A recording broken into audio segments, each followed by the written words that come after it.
За би бол манай улсад хууль тогтоомж багтаагүй гэж хэлэх гэж байна. Манай улсад бас жагсаал цуглаан багтаагүй гэж хэлэх гэж байна. Нийтдээ 20 онд гэхэд нийтдээ 237 жагсаал цуглаан. 21 онд нийтдээ одоогийн байдлаар гэхэд 214 жагсаал цуглаан.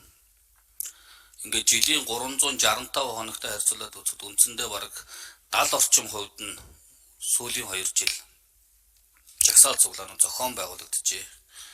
Энэ тооноос харахад харин ч би эсрэгээр үндсэн хуулиар олгогдсон үжил бодлоо илэрхийлэх, итгэл үнэмшилтэй байх, жагсад цуглах энэ эрх бол одоо үнэхээр хангалттай байгаа байна гэж ойлгож байна.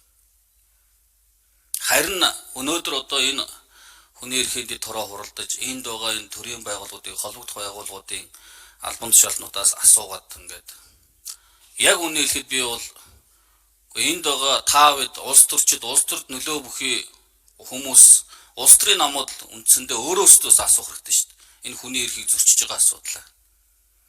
Энэ жагсаал цуглаануудыг чи хэн зохион байгуулдаг?